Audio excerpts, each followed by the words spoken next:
கார்குறிச்சியை தேடி அப்படின்னு சொல்லிட்டு ஒரு புத்தகம், சமீபத்தில் வந்த புத்தகம். அந்த லலிதாராம் என்கிற ஒருவர் எழுதியிருக்கக்கூடிய புத்தகம். அவர் இசை பற்றி நிறைய கட்டுரைகளை தொடர்ச்சியாக எழுதி கொண்டிருப்பார். அவர் மீது எனக்கு மிகுந்த மரியாதை உண்டு. அது மட்டுமல்ல, அவர் எழுதக்கூடிய செய்திகள் எதுவுமே ஒரு தரவு இல்லாமல் எழுத மாட்டார், ஆதாரம் இல்லாமல் எழுத மாட்டார். அவர் ஒரு கதையை, கார்குறிச்சியார் தெரியும் உங்களுக்கு, நாதசுர வித்வானை பற்றி, அவரை பற்றி அந்த புத்தகம் எழுதியிருக்கிறார். ஒரு 300 பக்கத்துக்குள்ளே தான் இருக்கும் அந்த புத்தகம்.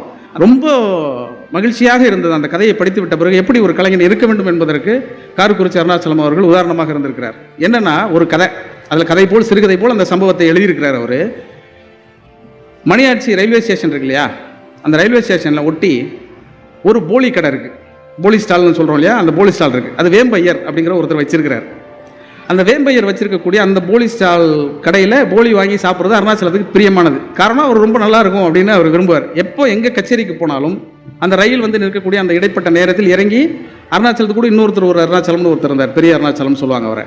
அவர் ஓடி போய் அந்த கடையில் வாங்கிட்டு வருவார். அப்படி வாங்கிட்டு வந்து இவர்கிட்ட கொடுத்தோடனே இவர் அதை சாப்பிட்டுக்கிட்டே கச்சேரிக்கு போகிறது வழக்கமாக இருந்திருக்கு. அப்படி வழக்கமாக வந்து இறங்கி இறங்கி போய் வாங்கிட்டு வரும்பொழுது அந்த வேம்பையர் என்ன பண்ணுறாரு, இந்த போலி எப்போ கட்டி கொடுத்தாலும் 5 கேட்டாங்கன்னா 10 கட்டி கொடுப்பார், 10 கேட்டால் 20 கட்டி கொடுப்பாரு. எதுக்கும் காசு வாங்க மாட்டார். காரணம், அவர் ஒரு இசை பிரியர். இசையை பற்றி அவருக்கு அவ்வளோ ஒரு பெருமிதம் உண்டு. குறிப்பாக கார்குறிச்சியார் மீது அவருக்கு அபரிமிதமான பற்றும் பெருமிதமும் இருக்குது. அதனால் அவர் காசுலாம் எனக்கு வேணாம் அப்படின்னு சொல்லிடுறார். ஒவ்வொரு முறையும் இப்படி வாங்கி கொண்டு வருகிறார்கள். காசு வேணாம்னு சொல்கிறாரு. இப்போ ஒரு கட்டத்தில் என்ன ஆகிடுதுன்னா, கார்குறிச்சியாருக்கு இந்த தகவல் தெரிஞ்சிரும்ல. அப்போ அவரு போய் என்ன சொல்கிறாரு, இந்த வாட்டி நான் போகிறேன் அப்படின்னு சொல்லிட்டு நேராக அவரே போயிடுறார் கடைக்கு. நேராக போய் எப்போ கொடுத்தாலும் நீங்கள் காசு வாங்க மாட்டேங்கிறீங்கன்னு சொல்கிறாங்க. எனக்கு உங்களை ரொம்ப பிடிக்குங்கிறது உண்மைதான், நீங்கள் செய்கிற போலி எனக்கு ரொம்ப பிடிக்குங்கிறது உண்மைதான். அதுக்காக நீங்கள் இப்படி சும்மாவே கொடுத்துக்கிட்டு இருந்தால் அது சரியாக வராது. நீங்கள் ஒரு தொழில் பண்ணுறீங்க, இந்த தொழிலுக்காகனாலும் நீங்கள் இதை வாங்கிக்கணும்.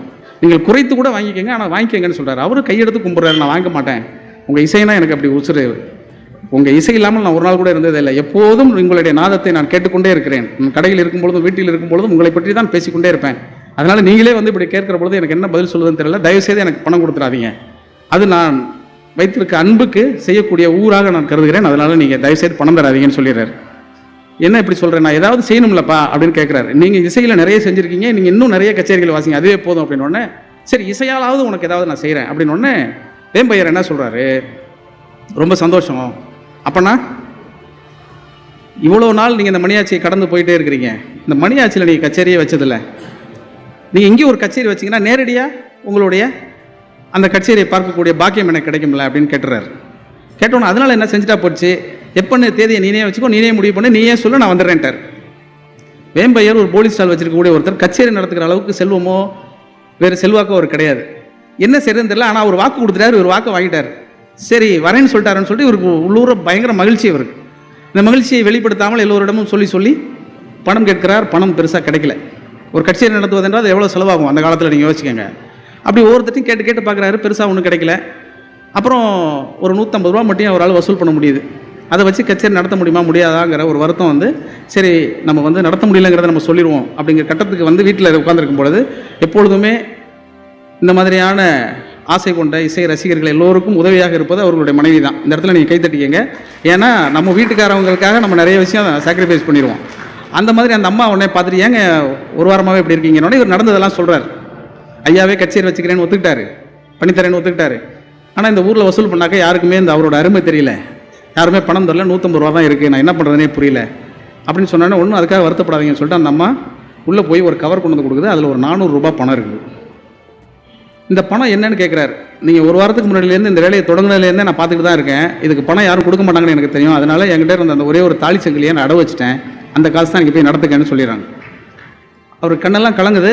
ஆனாலும் மனைவி, அப்படி ஒரு மனைவி வாய்க்க பெறுவது பெரிய ஆச்சரியம் தானே. அவர் ரொம்ப வியந்து போய் அந்த பணத்தை வாங்கிட்டு வந்து கச்சேரி ஏற்பாடெல்லாம் செய்கிறார். குறித்த தேதியில் கார்குறிச்சியார் வந்து கச்சேரியும் செய்கிறார். மகிழ்ந்து ஊர் மக்களே கொண்டாடுகிறார்கள். அந்த கூட்டத்துக்கு மட்டும் ஒரு 1500 பேர் இருப்பாங்க. கூட்டத்தில் இருக்கிற ஆளுக்கு 1 ரூபா காசு கொடுத்துருந்தா கூட அந்த கச்சேரி அவர் சிறப்பாக நடத்திருப்பார். தாலிச்சங்கிலி அடை வச்சிருக்க வேண்டியதில்லை. ஆனாலும் தனக்கு இருக்கக்கூடிய ஆசையின் மீதும் பற்றின் மீதும் ஆர்வத்தின் பேரிலும் அவர் வந்து அதை நடத்திட்டு இருக்கிறார். நடத்தி முடிச்சதுக்கு பிறகு கச்சேரி முடிஞ்சிருச்சு. ஆக சிறப்பாக கச்சேரி முடிந்த பிறகு கார்குறிச்சியார் கிளம்பி போகிறாரு. அவ்வளோ தூரம் ஒரு பெரிய மகானவர், மகா வித்வான் அவருக்கு சும்மா அனுப்பிடக்கூடாதுங்கிறதுக்காக அந்த வைத்திருந்த அந்த பணத்துக்குள் கொஞ்சோண்டு மிச்சம் பிடித்து ஒரு 100 ரூபாயை 4ஆக மடித்து ஒரு பைப்பில் வச்சு, இதை நீங்கள் தயவுசெய்து மறுக்காமல் வாங்கிக்கணும் அப்படின்னு சொல்லிட்டு அவர் தெரியாமல், யாருக்கும் தெரியாமல் அவர் கையில் கொடுக்குறாரு. என்னப்பா இதுன்னு கேட்குறாரு. இல்லை நீங்கள் இப்போ எடுத்து பார்த்துடாதீங்க, நீங்கள் அப்புறமா போய் பாருங்கள் அப்படின்னு சொல்லி அந்த காசை கொடுக்குறாரு. உடனே கார்குறிச்சியார் என்ன சொல்கிறார், கிளம்பும் பொழுது நான் வர வழியில் திருச்செந்தூருக்கு போய்ட்டு வந்தேன்ப்பா, உனக்கு ஒரு பிரசாத பை இருக்குன்னு சொல்லிட்டு அந்த பிரசாத பை அவர் கொடுத்துட்டு இதையும் நீ வீட்டில் போய் துற அப்படின்றார். வீட்டில் போய் துறன்னு அவர் கையில் கொடுத்தாரு. இவர் கொடுத்தது அவர் லேட்டாக கூட திறந்துருப்பாரு. ஆனால் இவர் சொல்லி கொடுத்த பிறகு என்ன நமக்காக கொடுக்குறாரு அப்படின்னு சொல்லிட்டு பிரித்து பார்த்தா அந்த பைக்குள் ஒரு தாலிச்சங்கிலி இருக்கிறது. அது வேம்பையனுடைய மனைவியுடைய தாலிச்சங்கிலி.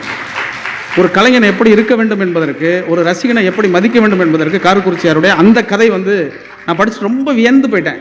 இப்படியெல்லாம் மனிதர்கள் இருந்திருக்கிறார்கள். எதற்கு சொல்ல வரேன்னா, ஒரு கலைஞன் என்பவன் சக மனிதன் படக்கூடிய துயரத்தை உணரக்கூடியவனாக இருந்தால் அவனுடைய இசையிலும் கலையிலும் உழைப்பிலும் ஆற்றலிலும் வேறு ஒன்று வெளிப்பட்டு கொண்டே இருக்கும் என்பதற்கு அந்த கார்குறிச்சியாரோட சம்பவம் ரொம்ப முக்கியமானது.